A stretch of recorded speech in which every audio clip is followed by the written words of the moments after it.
আসসালামু আলাইকুম। আশা করি আপনারা সবাই ভালো আছেন। তো কয়েকদিন আগে আমি দুটো পুডিং বানিয়েছিলাম। তো ঘরে সবাই প্রায় 2-3 দিন পর পর বা 1 সপ্তাহ পর পর আমার হাতে পুডিং খেতে যায়। আমি নর্মালি পুডিংটা অনেক ভালো বানাই। পুডিংটা এই একটা জিনিসে আমার হাতের খুব ভালো হয়, টেস্টও আর সব দিক দিয়ে পারফেক্ট।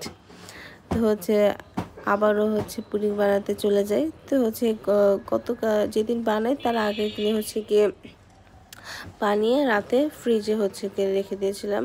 দেন পরের দিন সকাল ঠিক মেবি 12টা ছিল। ওই সময়টা বের করে আপনার আস্তে আস্তে প্রত্যেকটা নাইফ দিয়ে চারপাশটা ভালো করে শেপটা করে দেখলাম যে ঠিক আছে নাকি। দেন এভাবে আপনারা প্লেটে সুন্দর করে এভাবে আমার মতন করে করবেন, দেখবেন সুন্দর করে পুডিংটা করবে বসে যাবে। তো বরাবরের মতো দুইটা পুডিংই খুব ভালো হয়েছিল, দেখতে পাচ্ছেন।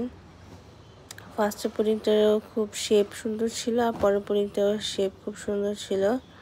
অ্যান্ড ভিডিওটা সিনেমেটিকে করতে বলছিলাম, বাট সিনেমেটিক করতে যে স্লোমো হয়ে গেছে। এখন কি করব, যাই হোক স্লোমোতে আপনারা দেখে নেন।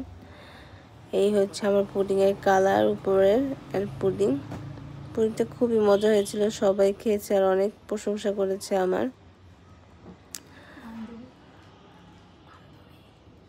আমার ফ্রেন্ডও খেয়েছে, সেও আমার হাতের পুডিং পছন্দ করে।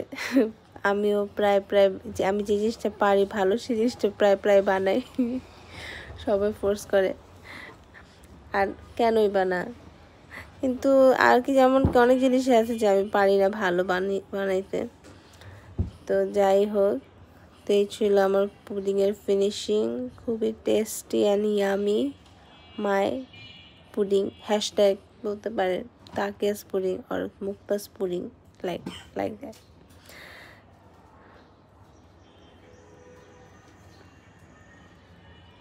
তো আজ এই পর্যন্তই, ভালো থাকবেন। আর যদি পুডিংয়ের একটা প্রপার রেসিপি চান, অবশ্যই আমাদেরকে কমেন্ট সেকশনে কমেন্ট করে জানান। আমি তাহলে একটা প্রপার পুডিংয়ের একটা প্রপার রেসিপি আপনাদের সাথে শেয়ার করব।